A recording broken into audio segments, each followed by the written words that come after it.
결혼식이 끝나고 이틀 뒤 인천공항으로 향했습니다. 설렘 반, 긴장 반이었습니다. 처음으로 남편과 단둘이 떠나는 여행이었으니까요. 그런데 공항 출국장 앞에서 심장이 멈추는 것 같았습니다. 시어머니와 시누이가 캐리어를 끌고 서 있었습니다. 어머니, 왜 여기 계세요? 시어머니는 웃으며 말했습니다. 엄마가 해외여행 한 번도 못 가봤잖아. 너희 따라가면 안 되겠니? 옆에서 시누이가 팔짱을 끼며 말했습니다. 언니, 그냥 같이 가요. 우리도 비행기 값 냈어요. 저는 남편을 바라봤습니다. 제발 안 된다고 말해주길 바랐습니다. 신혼여행만큼은 우리 둘만의 시간이어야 한다고 단호하게 말해주길 바랐습니다. 그런데 남편은 고개를 숙인 채 말했습니다. 어머니가 평생 해외 한 번 못 가보셨어. 그냥 이번 한 번만. 가슴이 철렁 내려앉았습니다. 이번 한 번이 아니라는 걸 그때는 몰랐습니다. 이게 앞으로 펼쳐질 결혼 생활의 예고편이라는 걸 전혀 몰랐습니다. 저는 싫다고 했습니다. 분명히 말했습니다. 신혼여행은 부부만의 시간이라고 다음에 따로 모시겠다고 했습니다. 그 순간 시어머니 얼굴이 일그러졌습니다. 아이고, 시어미 데리고 가는 게 그렇게 싫으니. 결혼하자마자 본색이 나오네. 시누이는 눈물까지 글썽이며 말했습니다.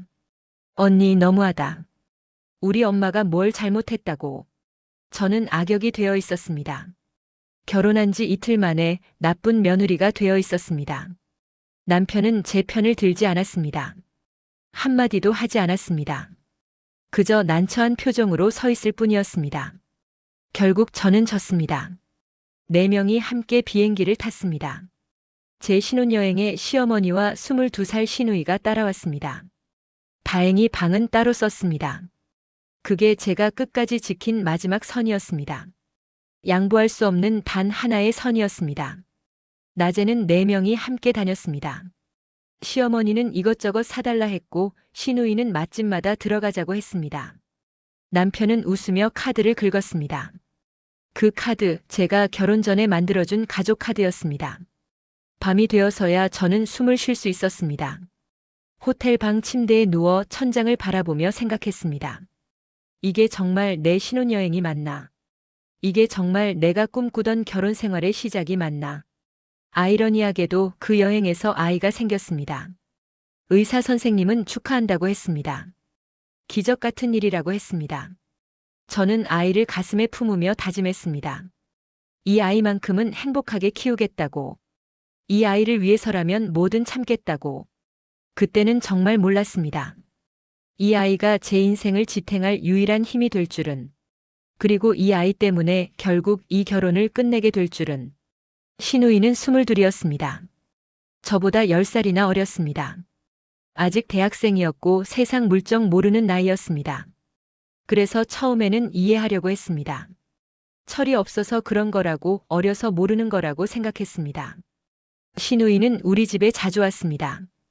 밥 먹으러, 놀러, 그냥 심심해서. 올 때마다 빈손이었고 갈 때마다 뭔가를 들고 갔습니다. 언니, 이 과일 좀 싸줘요.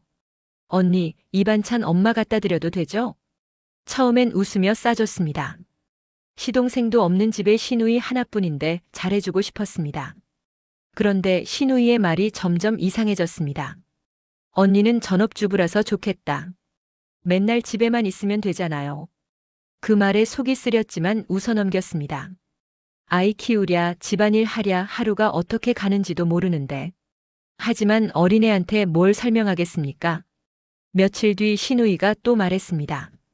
오빠 혼자 벌어서 힘들겠다. 언니는 편하게 살고. 그때도 참았습니다. 모르니까 그런 거라고, 나중에 결혼하면 알게 될 거라고 생각했습니다. 그런데 말이 점점 심해졌습니다. 언니는 친정에서 도움도 못 받죠? 불쌍해. 그래도 우리 오빠가 먹여 살려주니까 결혼한 거 아니에요? 그 말을 듣는 순간 숨이 턱 막혔습니다. 22살짜리 애한테 이런 말을 듣다니. 내가 뭐가 부족해서, 내가 뭘 못해서 이런 소리를 듣는 건지. 저는 남편을 바라봤습니다. 한마디만 해주면 됐습니다. 야, 그런 말 하는 거 아니야. 이 한마디면 충분했습니다. 그런데 남편은 웃고만 있었습니다. 텔레비전을 보며 웃고만 있었습니다. 마치 아무 말도 들리지 않는 것처럼. 그날 밤 설거지를 하면서 눈물이 났습니다. 분한 게 아니었습니다. 서러웠습니다. 내가 이 집에서 뭔가 싶었습니다. 밥 해주고 빨래 해주고 아이 키우고.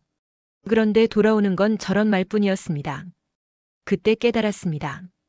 이 집에서 저는 사람이 아니었습니다. 그저 얹혀 사는 며느리였습니다. 숨 쉬는 것조차 눈치 봐야 하는 존재였습니다. 그래도 참았습니다.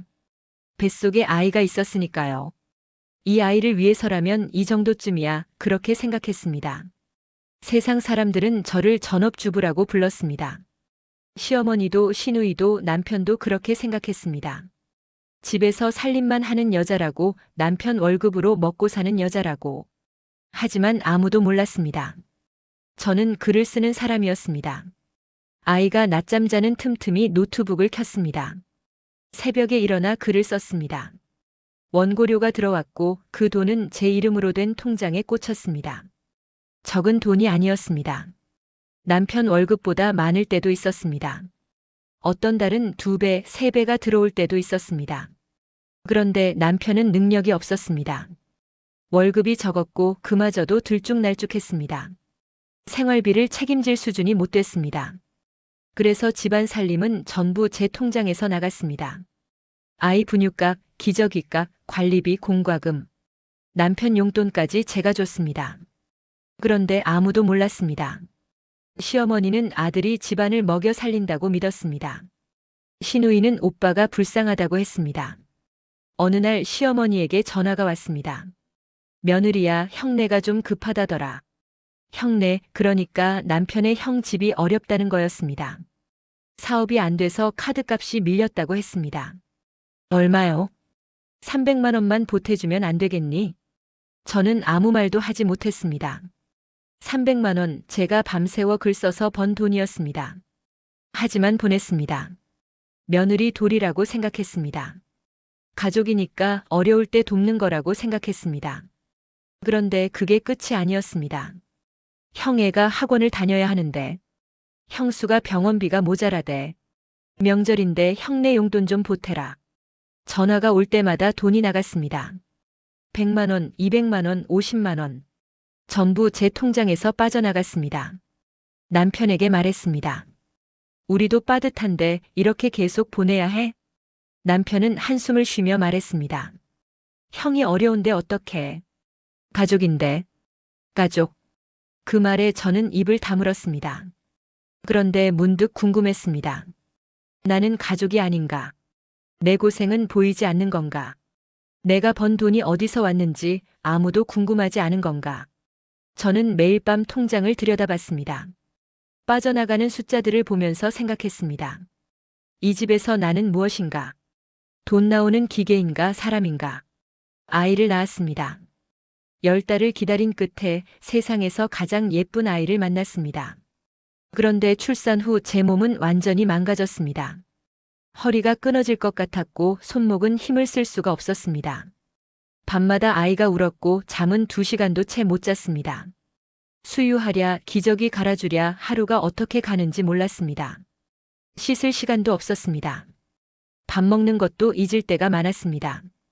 그래도 행복했습니다. 아이 얼굴만 보면 피로가 녹았습니다. 이 아이를 위해서라면 뭐든 할 수 있을 것 같았습니다. 그런데 시어머니는 달랐습니다. 산후조리하러 오신 게 아니었습니다. 구경하러 오신 거였습니다.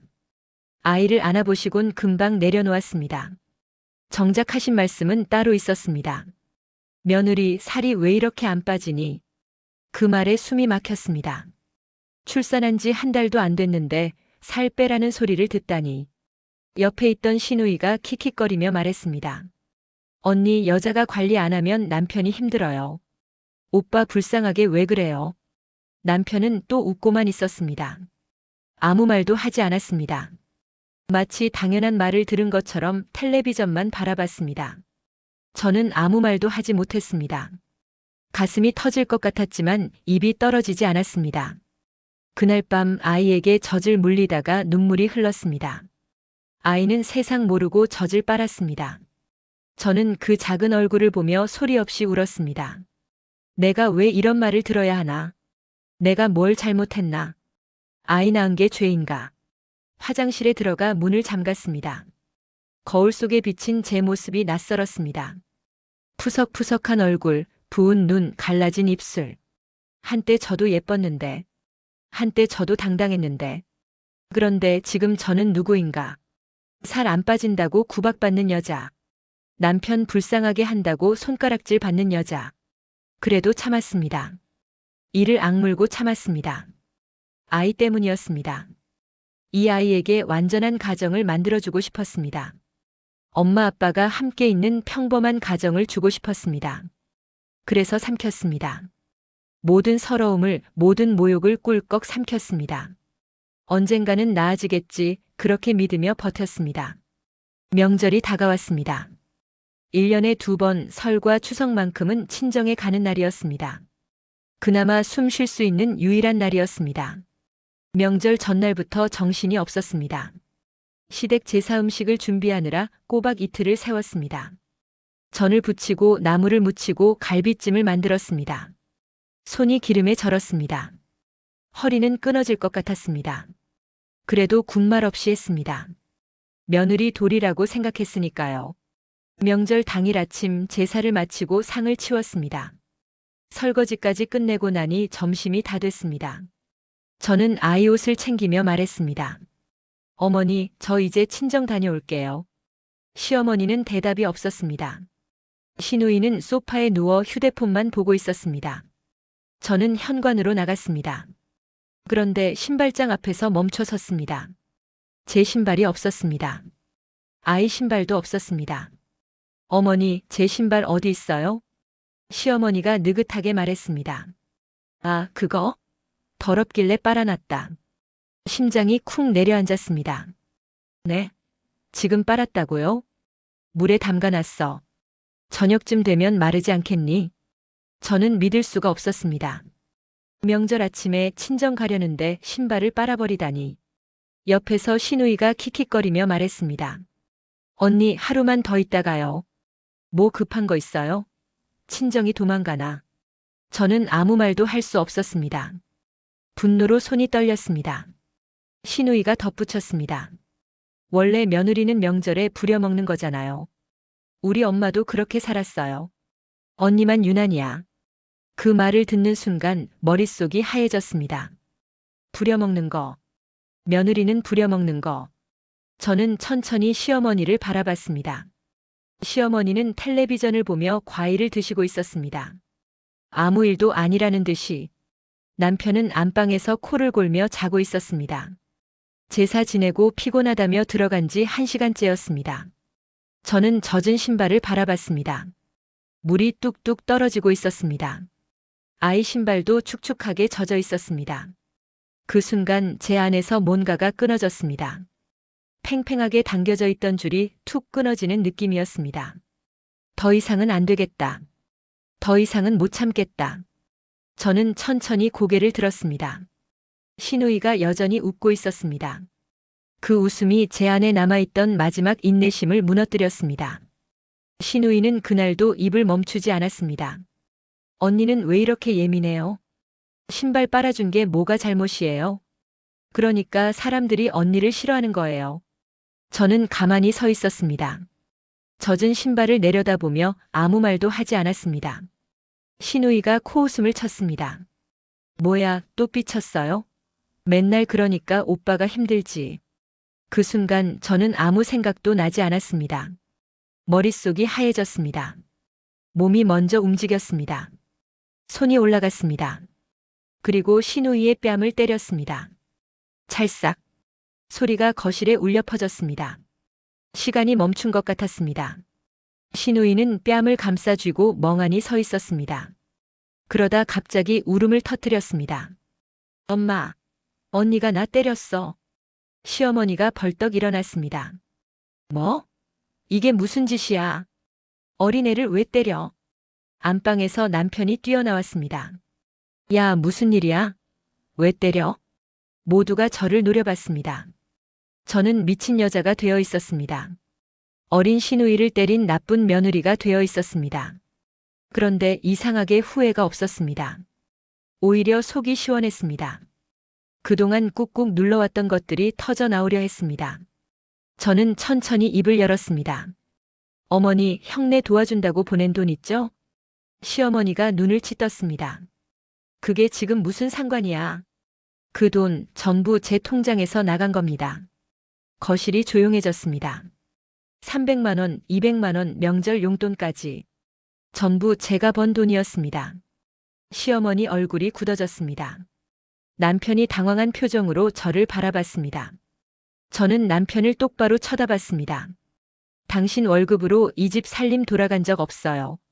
생활비, 공과금, 아이 분유값 전부 내 돈이었어요. 당신은 이 집을 먹여 살린 적이 단 한 번도 없어요. 남편의 얼굴이 빨갛게 달아올랐습니다. 창피한 거였습니다. 엄마 앞에서, 동생 앞에서 자신의 무능함이 드러난 거였습니다. 시어머니가 버럭 소리쳤습니다. 그래서 어쩌라고? 돈 좀 썼으면 됐지. 저는 더 이상 참지 않았습니다. 어머니, 아들은 능력 없는 남자예요. 저한테 기대어 살면서 저 하나 지켜주지 못했어요. 그런데 저보고 얹혀 산다고요? 부려먹는 거라고요? 시누이가 울먹이며 말했습니다. 언니가 무슨 돈이 있어서? 저는 차갑게 웃었습니다. 내가 무슨 돈이 있냐고. 너희가 나를 뭘로 봤는지 이제야 알겠다. 거실에는 침묵이 흘렀습니다. 시어머니도 시누이도 남편도 아무 말이 없었습니다. 저는 남편을 바라봤습니다. 한때 사랑했던 사람이었습니다. 평생 함께할 줄 알았던 사람이었습니다. 하지만 지금 눈앞에 있는 이 남자는 낯설었습니다. 아내를 지켜주지 못한 남자. 엄마와 동생 앞에서 고개 숙이기 바빴던 남자. 저는 천천히 입을 열었습니다. 당신은 능력 없는 남자야. 아내가 벌어온 돈으로 살면서도 아내 하나 지켜주지 못했어. 당신 가족이 나를 모욕할 때 단 한 번도 내 편이 되어준 적 없잖아. 남편은 고개를 떨궜습니다. 변명조차 하지 못했습니다. 저는 시어머니를 바라봤습니다. 어머니, 저 이제 이 집 며느리 안 합니다. 시어머니가 버럭 소리쳤습니다. 뭐? 내가 감히. 저는 웃었습니다. 처음으로 당당하게 웃었습니다. 어머니, 아들 잘난 아들 아니에요. 이 집도 잘난 집 아닙니다. 제가 잘난 집에서 자랐고 제가 잘난 사람이었기 때문에 여기까지 참고 산 겁니다. 시어머니 얼굴이 일그러졌습니다. 하지만 저는 더 이상 그 얼굴이 무섭지 않았습니다. 저는 안방으로 들어가 아이를 안았습니다. 아이는 세상 모르고 잠들어 있었습니다. 이 작은 생명이 제 전부. 가방 하나 챙겼습니다. 아이 옷 몇 벌, 기저귀, 분유. 그게 전부였습니다. 현관으로 걸어갔습니다. 젖은 신발을 신었습니다. 축축하고 차가웠지만 상관없었습니다. 문을 열기 전에 뒤를 돌아봤습니다. 남편이 서 있었습니다. 무슨 말이라도 할 줄 알았습니다. 하지만 끝내 아무 말도 하지 않았습니다. 그게 이 남자의 한계였습니다. 저는 문을 닫았습니다. 그 집을, 그 결혼을, 그 인생을 닫았습니다. 이혼은 생각보다 담담하게 끝났습니다. 양육권은 제가 가져왔습니다. 위자료 같은 건 바라지도 않았습니다. 깨끗하게 끝내고 싶었습니다. 지금 저는 조용히 살고 있습니다. 작은 집에서 아이와 둘이 삽니다. 여전히 글을 쓰고 제 이름으로 돈을 멉니다. 아침에 일어나면 아이 밥을 차립니다. 눈치 볼 사람이 없습니다. 모욕할 사람도 없습니다. 가끔 힘들 때도 있습니다. 하지만 그때처럼 서럽지는 않습니다. 이제 저는 압니다. 참기만 하던 며느리는 약한 사람이 아니었습니다. 끝까지 버텨준 사람이었습니다. 그리고 떠날 용기를 낸 사람이었습니다. 오늘 이야기 어떠셨나요? 혹시 가슴 한켠이 먹먹해지셨다면 그건 이 이야기가 남의 일이 아니기 때문일 겁니다. 우리는 모두 각자의 자리에서 말 못할 사연 하나쯤 품고 살아갑니다. 참고 버티고 그래도 다시 일어서는 것. 그게 우리네 인생이니까요. 은빛인 생극장은 여러분의 이야기를 대신 들려드립니다. 웃고 울고 때로는 속이 뻥 뚫리는 그런 이야기로 다시 찾아오겠습니다. 오늘 영상이 마음에 드셨다면 구독과 좋아요 부탁드립니다. 그 작은 응원이 저희가 더 좋은 이야기를 만드는 힘이 됩니다. 알림 설정까지 해주시면 새로운 이야기를 가장 먼저 만나실 수 있습니다. 여러분의 인생 이야기에 늘 은빛빛이 함께하길 바랍니다. 은빛 인생극장이었습니다. 다음 이야기에서 또 만나요.